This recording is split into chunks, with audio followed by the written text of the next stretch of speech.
이제 오늘 하면 이제 1장이 마무리되는데, 오늘 그 본문 말씀은 바울이 자신의 자신의 사도권은 앞서 1장 1절에서 언급했고, 여기서는 자신의 복음, 사도적 복음을 변호하고 있습니다. 그래서 1장 1절과 1장 12절의 말씀이 사실은 이렇게 딱 이렇게 붙어 있어요. 사실은 그 갈라디아 교회에 거짓 교사들, 유대주의자라고 할 수 있는 유대주의자 그리스도인들이 와서, 거짓 교사들이죠. 거짓 교사들이 와서 이제 바울의 복음, 1장에 나온 것처럼 그리스도의 복음을 변경시키려고 했습니다. 바울이 잘못된 복음을 전했고, 그리고 바울은 참된 사도가 아니다, 인류 사도가 아니다, 이렇게 이제 얘기를 하면서 바울의 사도권을 흔들었습니다. 그러니까 바울이 하는 말이 권위 있는, 신뢰할 만한 말이 아니다. 거짓 교사들은 자기들은 베드로나 오늘 본문에도 언급되는데 야고보나 요한 같은 사람들을 자신의 권위로 내세웠던 것 같습니다. 그래서 이제 베드로나 야고보나 요한이 아닌 언제 사도된 것도 모른 소위 말한 듣보잡인 어떤 이 사도가 하는 말이 신뢰할 수가 없다. 사실 우리가 얘기하는 예수 그리스도를 믿긴 믿지만 할례도 받아야 되고, 특히나 갈라디아서에서는 의식법, 절기들이나 여러 가지 유대교의 규례들도 지켜야 진짜 좋은 참된 신자다. 이런 이제 복음, 바울의 복음을 이제 바꾸려고 한 사람들이었습니다. 그래서 그런 교사들이 바울의 그 은혜로 말미암아 오직 믿음으로 얻는 구원, 그 구원을 바꾸기 위해서 흔들었던 게 뭐냐면 처음에는 바울의 사도권이었고, 두 번째는 바울의 사도권을 흔들면서 바울의 복음도 합당한 권위에 기초하고 있지 않다, 이렇게 이제 얘기를 하게 되었습니다. 그래서 이 유대주의자들이 바울이 잘못 가르친 그 복음을 제대로 가르쳐 주겠다라고 한 것이 바로 복음에 우리의 여러 가지 율법적인 행위를 더해서 구원을 받고, 더 나아가서 사실 우리가 이 내용은 갈라디아서 3장에서 살펴보겠지만, 우리가 사실은 신앙생활을 하는 과정 가운데서도 결국은 저와 여러분들은 하나님의 은혜로 성령으로 말미암아 믿음으로 신앙생활을 하는 거거든요. 처음 예수 그리스도를 믿을 때만, 처음 구원받을 때만, 하나님의 자녀가 될 때만 믿음이 필요한 게 아니고, 신자들은 믿음과 은혜와 성령으로 말미암아 예수 그리스도를 믿고 우리가 우리의 복된 하나님 아버지 나라에 들어갈 때까지, 그분을 얼굴과 얼굴을 대하여 볼 때까지 믿음으로 성령 안에서 신앙생활을 하게 되는 것입니다. 그런데 이제 거짓 교사들, 소위 말하는 유대주의자들이 그렇지 않다라고 얘기를 하고 있습니다. 바울이 오늘 본문 말씀에서 바울은 자신의 사도적 복음에 관해서 얘기를 하고 있습니다. 사도적 복음. 내가 너희에게 가르친 그 복음, 그리스도의 복음, 이 복음 말고 다른 복음을 전하면 저주를 받는다고 했는데, 이 복음은 베드로나 야고보나 요한이 가르쳤던 그 복음과 내용이 같다, 이렇게 얘기를 하면서 자신의 사도적 복음을 뒷받침하고 있습니다. 바울은 오늘 본문 말씀에서 자신의 복음이 사람의 뜻으로 난 것이 아니고, 사람에게서 배운 것이 아니고 그리스도의 계시로 말미암았다, 이렇게 얘기를 하고 있거든요. 여기서 한번 우리가 생각할 게 있어요. 생각할 게 뭐냐면, 사람의 뜻으로 나지 않았다는 얘기는 다른 한편으로는 사도적 복음의 내용이 사람들의 자연적인 욕망이나 생각과 맞지 않을 수 있다는 얘기죠. 제가 수련회 때 자아에 관해서 말씀을 좀 드렸었는데, 우리가 물론 하나님께서 우리에게 우리 마음에 소원을 두고 우리 안에서 행하시잖아요.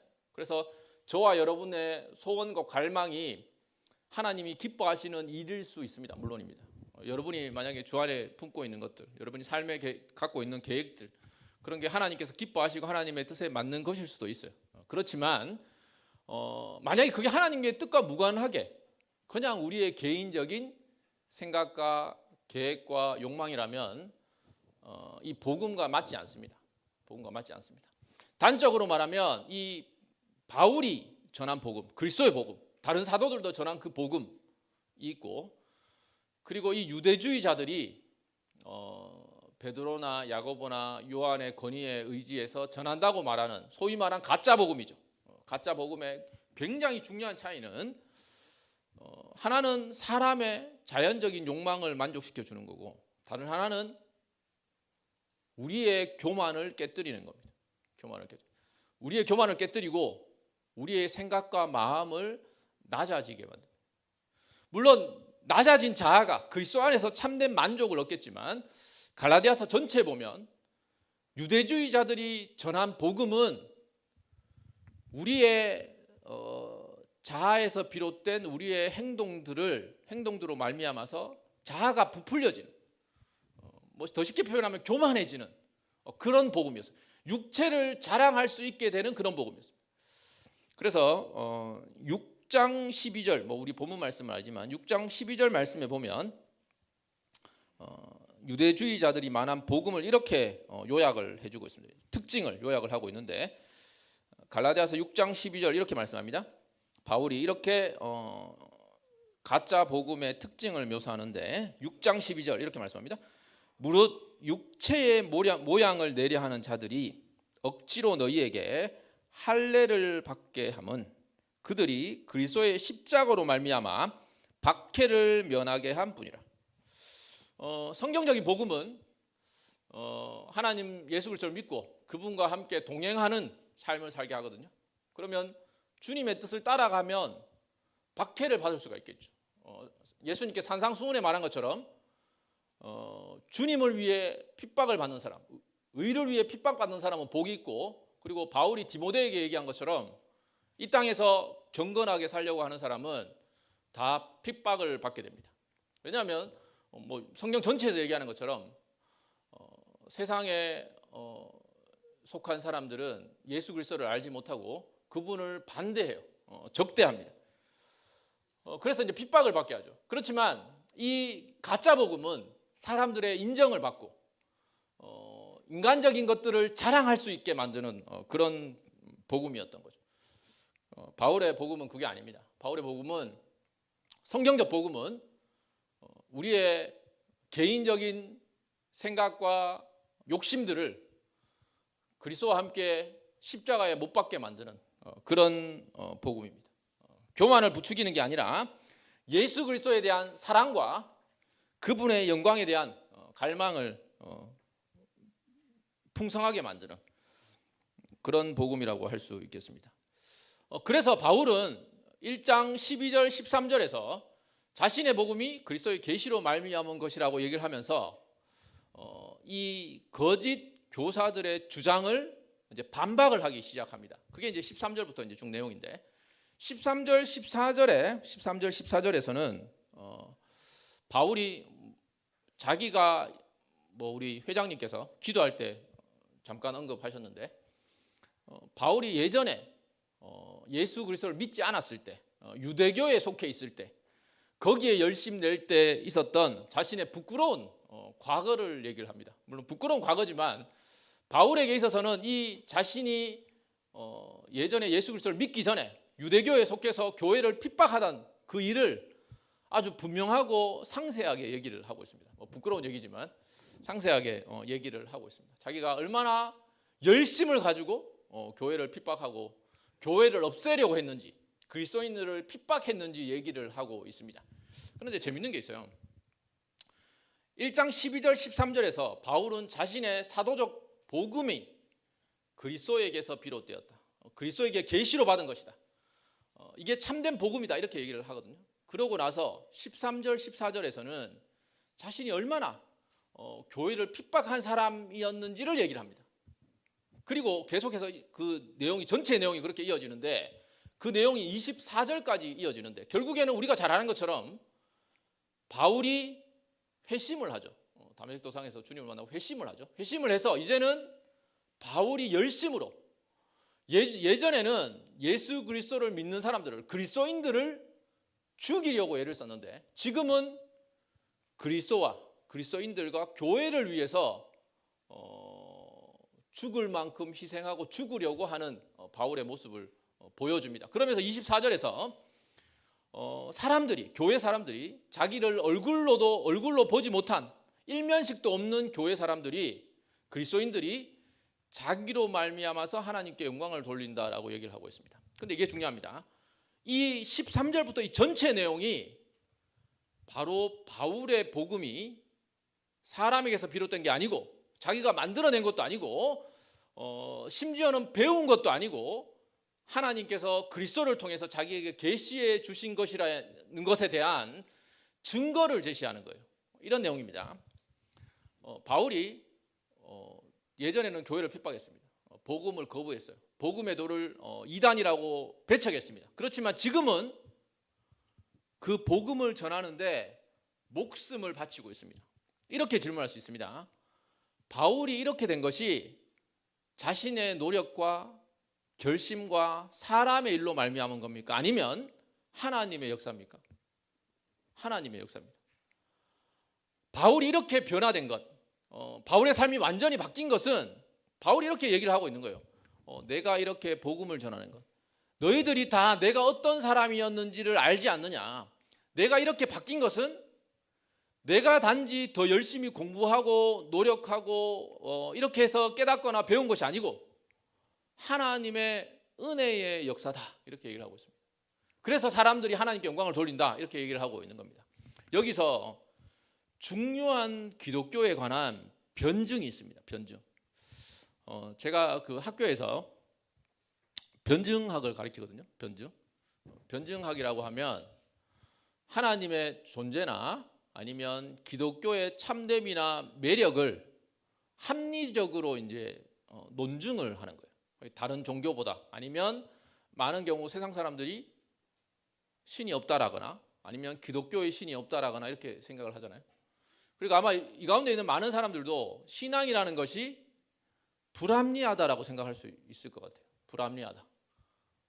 교회에서 가르치는 것이, 아니면 성경의 하나님이, 아니면 오늘 얘기한 것처럼 바울이 결국에는 회심하게 된 것은 그리스도의 부활하신 그리스도를 만났기 때문이잖아요. 그래서 예를 들어 그리스도의 부활은 말도 안 되는 얘기다 라고 세상의 사고는 가르치죠. 그런 어떤 세상의 어떤 무신론적인 아니면 유물론적인 사고가 그런 것들을 가르치죠. 그런데 이제 제가 이제 학교에서 이제 변증학을 가르칩니다. 물론 불신자들 대상으로 가르치지 않겠죠. 뭐 대부분 이제 신학생들을 대상으로 신대원에서 가르치는데, 바울이 여기서 일종의 기독교에 대한 자신의 사도직에 관한 변증을 하고 있습니다. 변증. 합리적인 일종의 타당한 근거를 제시하고 있는 거죠. 내 삶을 봐라. 나의 변화된 모습을 봐라. 이것이 사람의 일, 사람의 노력으로 이루어진 것이냐, 아니면 하나님의 은혜의 역사냐. 바울은 오늘 우리가 이렇게 뛰어넘었지만 그 본문 말씀에 보면 하나님께서 바울을 모태 중에 택하셔서 자기 안에 그리스도를 나타내시기를 기뻐하셨다, 이렇게 얘기를 하고 있거든요. 그러니까 하나님의 역사다, 이렇게 얘기를 하는 겁니다. 아마 저와 여러분들이 세상 가운데서 이런 어떤 소위 말하는 우리의 삶으로 기독교를 변증하도록 그렇게 사실은 부름을 받았어요. 그런데 재밌는 게 있습니다. 오늘 본문 말씀에 보면 사실은 뭐 여러분들이 이 가운데도 많은 사람들 뭐 학교든 아니면 뭐 직장이든 뭐 예수 그리스도 믿지 않는 사람들과 같이 만나서 이렇게 많이 생활을 하잖아요. 뭐 저는 사실은 뭐 학교나 아니면 뭐 교회나 뭐 다 이제 그리스도인들이 많긴 많은데 여러분들은 아닐 겁니다. 근데 그 사람들에게 여러분들의 예수 그리스도를 믿는 여러분의 삶이 그들에게 하나님께 영광을 돌리게 만드는 그런 것들이 되고 있나요? 그런데 사실은 본문의 초점은 그게 아닙니다. 본문의 초점은 뭐 그것도 맞는 말이죠. 저와 여러분들이 세상에서 세상 사람들 앞에서 그들이 하나님 영광을 돌리도록 해야 되겠죠. 아닙니까? 해야 되겠죠. 그런데 본문의 초점은 그게 아니에요. 본문의 초점은 교회 공동체 안에서 24절을 한번 보세요. 교회 공동체 안에서 복음을 알고 하나님의 영광을 아는 사람들이 우리들의 변화를 통해서 하나님께 영광을 돌리고 기뻐하는 게 먼저입니다. 사실은 세상 사람들이 그리스도인들이 착하면 좋겠죠. 착해야 되고. 그런데 설령 착하다 하더라도 그들이 하나님께 영광을 돌리는 일은 굉장히 특이한 일이에요. 그게 흔한 일이 아닙니다. 우리가 착하고 바르게 살고 뭐 이렇게 생각하잖아요. 오늘날 교회가 많이 욕먹잖아요. 뭐 잘못해서 욕을 먹기도 하죠. 우리가 잘못하지 않도록, 교회가 부패하지 않도록. 제가 뭐 지난주에 오후 예배 때 뭐 그런 말씀을 드렸는데, 사실 교회 부패가 사람들로 하여금 뭐 이단에 빠지게 만드는 계기가 될 수 있지만, 사실 여러분 한번 성경이나 아니면 복음서나 예수님이나 사도들을 한번 보세요. 예수님이 언제 뭐 나쁜 짓을 했습니까? 그런데 왜 사람들이 미워하고 싫어했어요? 그러니까 우리가 사실은 바르게 산다고, 착하게 산다고 사람들이 다 교회를 좋아하는 건 아니에요. 그건 굉장히 큰 오해입니다. 그런데 적어도 그렇지만 우리가 그럼에도 불구하고 더 믿음 안에서, 신앙 안에서 바르고 착하고 정직하고 진실하게 성실하게 살아야 되겠죠. 물론입니다. 그런데 여기서 오늘 본문 말씀의 중요한 내용은 여러분 주변에 있는 여러분의 지체들, 교회 사람들이 우리의 회심으로 말미암은 열매들, 우리의 변화된 삶의 열매들을 보고 하나님께 영광을 돌릴 수 있어야 됩니다. 서로 영광을 돌릴 수 있어야 됩니다. 참으로 우리 안에 연약한 자들, 연약한 여러 지체들이 여러분의 모습을 보고 하나님께 영광을 사실은 돌릴 수가 있어요. 바울은 그렇게 얘기를 하고 있습니다. 바울은 예전에 자기가 교회를 핍박하던 자기가 지금은 그리스도인들을 위해서, 그리고 교회를 위해서, 하나님의 영광을 위해서 복음을 전하는 그 참된 가치를 누가 알겠어요? 예수 그리스도 믿는 사람들이 아는 거죠. 세상에서는 복음의 가치를 뭐 크게 복음의 외적인 어떤 그런 모습들은 인정해 줄 수 있겠지만 복음의 가치를 인정하지 못하잖아요. 그렇지만 저와 여러분들은 그 신비와 그 아름다움과 그 가치를 아니까 여러분들이 우리 공동체의 여러 지체들의 참된 수고와 노력과 희생을 보면 기억하시고 칭찬해 주시기 바랍니다. 칭찬해 주시기 바랍니다. 그걸 알아주시기 바랍니다. 손 드는 거 뭡니까? 질문 받아. 무슨 설교인데 질문을 나중에 하세요, 저한테. 예. 기독교 변증과 관련해서 몇 가지 말씀을 드릴게요. 제가 기독교 변증을 가르친다고 말씀드렸는데, 기독교 변증은 크게 설교 뭐 말씀의 주된 내용은 아니지만 약간 소개하면, 기독교 변증은 하나님의 존재를 증명을 하는 겁니다. 증명을 크게 이제 뭐 간략하게 몇 가지 소개하면, 첫 번째는 우주가 있잖아요. 우주가 있잖아요. 그러면 시작하는 우주의 시작에 관해서 이제 뭐 과학자들도 얘기하고 철학자들도 우주의 시작을 얘기합니다. 우주의 시작을 얘기하는데, 시작하는 모든 것에는 원인이 있습니다. 원인이 있어서 그 원인이 우주 내적인 게 아니고 우주를 초월한 것이어야 한다라는 것을 보여주는 논중이에요. 그러면 그 우주의 원인이, 존재하게 된 원인이 신이다, 이렇게 얘기하는 우주론적 논중이라는 게 있습니다. 또 한 가지는 이 우주가 말이죠, 존재하기 위해서, 그리고 저와 여러분들이 이렇게 살기 위해서, 지구라는 이 별이 있잖아요. 살기 위해서는 굉장히 많은 것들이 처음에 뭐 빅뱅이든 뭐든 처음에 딱 시작될 때 굉장히 좁은 범위로 결정되어 있어요. 물리적인 상수가 결정되어 있습니다. 이 물리적 상수를 누가 결정했을까요? 여기에 대해서 이제 보통 세 가지 설명을 해요. 하나는 이제 뭐 우연이다, 뭐 진화론적인 이해에서는 그렇죠. 또 하나는 필연이다, 원래 그렇게 되어 있어야 된다. 세 번째가 신이다, 뭐 이렇게 이제 증명하는 게 있습니다. 세 번째는 이게 가장 사실 중요한 신존재 논중 중에 하나인데, 중요한 게 뭐냐면 하나는 도덕론적 논중입니다. 도덕론적 논중. 그게 뭐냐면 세상에는 객관적인 도덕이 존재합니다. 객관적인 도덕. 그러니까 우리가 저것은 좋다라고 단순히 느끼는 게 아니고 실제로 선과 악이 존재해요. 그러니까 그리스도인들이기 때문에 그렇게 생각하는 게 아니고, 모든 여러분 친구들 아니면 여러분 불신 가족들 누구든 간에 세상에는 선과 악이 있다고 생각합니다. 뭐 예를 들어 이런 거죠. 그 어린 애들 있어요. 우리 뭐 유치원부 애들 있잖아요. 그런 애들 괴롭히는 게 나쁘다고 생각하잖아요. 교회니까 걔들 괴롭히면 안 되는 거예요? 아니죠. 객관적으로 나쁘다고 생각합니다. 어떤 사람을 뭐 인신매매로 뭐 납치를 하거나 그러면 그게 나쁘다고 생각하잖아요. 사람을 죽이면 나쁘다고 생각하잖아요. 그건 뭐 그리스도인들만 나쁘다고 생각하는 게 아닙니다. 객관적인 도덕이 있어요. 객관적 도덕. 객관적인 도덕에서 하나님의 객관적 존재를 증명하는 게 있습니다. 그게 이제 도덕론 정도주의인데, 또 한 가지는 뭐 재미는 표정을 보니까 왜 저런 얘기를 하나 싶은데 일단은 좀 들어두세요. 제가 왜 이런 얘기를 하는지 나중에 설명을 해드릴 테니까. 네 번째는 우리가 하나님의 존재를 적극적으로 증명하는 게 아니고 무신론자들이 하나님이 없다라고 주장하는 논증이 있습니다. 세상 사람들이 하나님이 없다라고 생각하잖아요. 그런데 철학자들 가운데 신이 없다라는 굉장히 중요한 근거로 내세우는 게 있습니다. 그게 뭔지 아십니까?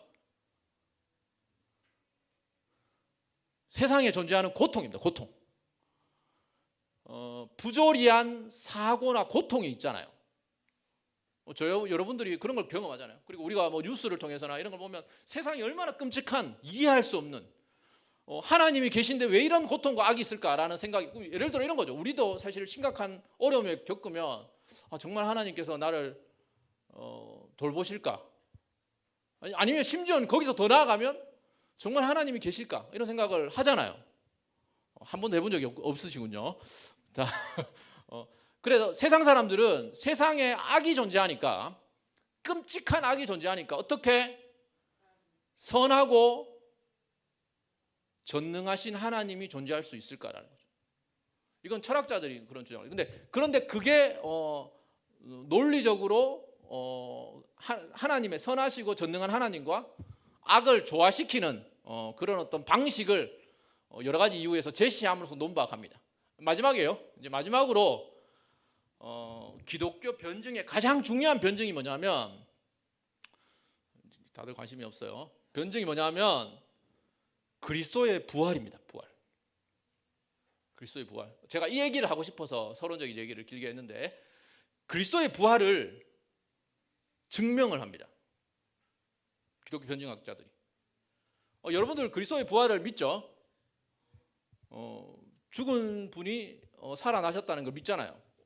어떻게 믿을 수 있어요? 성경에서 얘기하고 하나님께서 창조자시고 죽은 자를 살리시는 그런 능력의 하나님이시고 성경에 약속되어 있으니까 우리는 성경의 근거에서, 하나님의 능력의 근거에서 그걸 믿잖아요.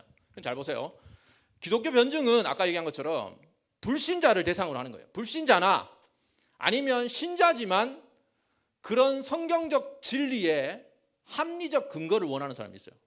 아마 여기는 그런 사람은 없는 것 같아요. 거의 관심이 없는 것 같아요. 나는 합리적 근거가 필요 없다라고 생각하시는 분이 있는 것 같은데, 사실 저도 합리적 근거가 그렇게 필요하지 않은 사람입니다. 저도 뭐 변증학을 가르치지만 변증학이 내 신앙을 더 좋게 만들진 않아요.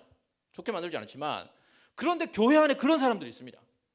그런 청년들이 있어요. 그러니까 부활이나 성경적 진리에 대한 합리적 근거를 찾는 사람들이 있습니다. 그래서 그러면 그리스도의 부활을 어떻게 증명하느냐 하면,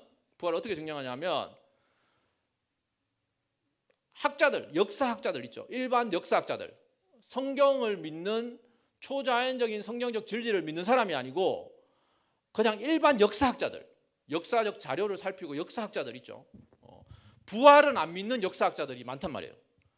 그 역사학자들이 확립해 놓은 역사적 사실들이 있습니다. 예수님과 관련된 역사적 팩트들이 있다고. 그러니까 사실은 오늘날 사람들 중에 예수님이 실제를 믿지 않는 사람도 있어요.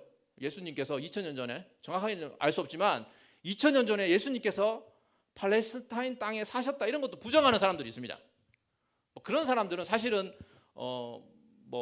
그냥 아무것도 안 믿는 사람이죠. 그냥 기독교가 싫은 사람들이고, 그런 사람들 말고 불신자지만 역사적 사료나 역사적 팩트에 관심 있는 사람들 가운데 수용할 수 있는 역사적으로 확립된 사실들이 있습니다. 그러니까 성경에 있는 내용들이 역사적 사실이죠. 역사 사실이지만 성경을 안 믿더라도 역사적으로 확립된 사실들이 있어요. 그게 뭐냐면, 굉장히 중요한 사실 중에 하나가 뭐냐면 예수님께서 팔레스타인 땅에 사셨다가 활동을 하시다가 죽으시고 아리마대 부자 요셉의 무덤에 묻혔다. 이건 역사학자들이 다 인정하는 사실입니다. 팩트예요. 물론 그 사람들은 그 예수님께서 하나님의 아들이시고 죽으시고 부활하셨다라고는 생각 안 하지만 그것이 팩트라고는 인정한단 말이에요. 팩트라고 인정하는데 아리마대 부자 무덤에 묻혔다라는 사실을 받아들여요. 근데 그 예수님이 부자 무덤에 묻혔는 것에서 어떻게 부활을 증명하는지 아세요? 궁금하지 않습니까? 궁금하지 않네요. 나는 뭐 다 믿기 때문에 이런 거는 전혀 궁금하지 않다라고 생각할 수 있는데 너무 길어질 것 같아서 다음 시간에 제가 반응을 보고 오늘 제가 한번 물어보고 반응을 보고 제가 이어서 제가 하도록 하고 그래서 예수님의 부활을 바울이 경험을 했잖아요.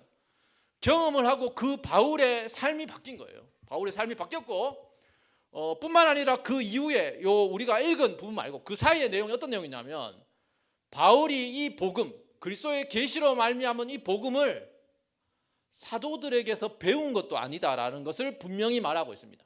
그러니까 그 거짓 교사들 앞에서 거짓 교사들이 그 당시 갈라디아 교회에서 아니면 갈라디아 거짓 교사들의 유혹을 받은 사람들이 실제로 베드로나 야고보나 요한에게 물어볼 수 있는 역사적 팩트를 제시하고 있습니다. 그게 뭐냐면 바울이 자기는 예수님을 만나고 나서 예루살렘에 가서 사도들에게 복음을 배운 게 아니고 바로 아라비아로 갔다가 다메섹에 갔다가 3년 만에 내가 사도들을 만났다. 베드로와 야고보밖에 못 만났다. 이렇게 얘기를 하고 있습니다. 왜 이런 얘기를 하냐면 저와 여러분이 믿는 기독교는 역사적 팩트에 기초하고 있어요. 하나님께서 이루신 기적적인 일이지만 실제 역사 가운데 일어난 사실에 기초하고 있다. 우리는 허무맹랑한 뜬구름 잡는 그런 단순히 종교적인 이야기를 하는 게 아니고 하나님께서 실제 이루신 그리고 역사적 사실로 남아있는 물론 그 가운데 나타난 그 성경적 진리와 신비를 믿는 데 있어서는 하나님의 놀라운 은혜가 필요하지만 어쨌든 우리는 분명한 역사적 사실에 기초하고 있는 성경적 진리를 믿고 있는 겁니다. 그래서 바울은 갈라디아 교회 성도들에게 너희들이 가서 한번 물어봐라. 내가 전한 복음이 다른 사도들과 상이하지 않은 물론 같은 복음이지만 상이하지 않은 그 복음 그 복음을 참된 복음을 전하고 있다. 내가 예전에는 교회를 핍박하고 복음을 거절한 자였지만 이제는 복음을 전하고 있고 그로 말미암아서 하나님의 교회가 나로 말미암아 영광을 돌리고 있다라고 얘기를 하고 있습니다. 이렇게 질문하겠습니다. 여러분은 예수 그리스도를 믿고 있습니까? 정말 바울과 같이 마찬가지로 죽으시고 부활하셔서 온 세상의 만왕의 왕이고 만주의 주가 되신 그분을 믿고 있습니까? 그러면 여러분 옆에 있는 사람들이 여러분이 예수 그리스도를 믿고 있고 알고 있고 사랑하고 있고 그분을 위해 살고 있다라는 것을 알도록 믿고 사시기 바랍니다. 세상 사람들이 여러분의 삶에 있어서 세상 사람들도 여러분이 예수 믿는 거 인정하면 좋을 것 같아요. 그렇지만 그들은 여러분이 예수 그리스도를 믿는 참된 기쁨과 만족을 잘 알기가 힘들어요. 알기가 힘들지만 바로 옆에 있는 여러분의 공동체에 있는 우리 지체들 옆에 있는 사람들은 여러분이 그리스도 안에서 새롭게 되었고 그분을 사랑하고 그분 안에서 기뻐하고 만족하고 있다는 것을 알게 되는 그래서 함께 영광 돌리는 저와 여러분 그리고 우리 공동체 됐으면 좋겠습니다. 기도하겠습니다. 하나님 아버지 감사합니다. 저희들을 부르신 것이 주님을 알고 믿고 사랑하고 그분을 전하게 하기 위한 것임을 알게 됩니다.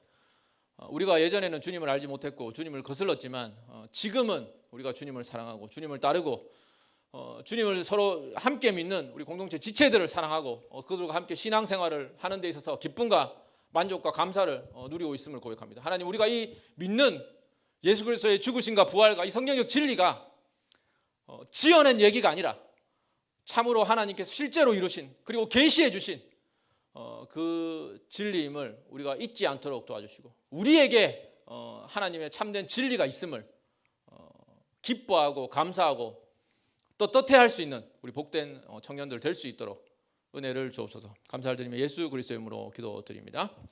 아멘.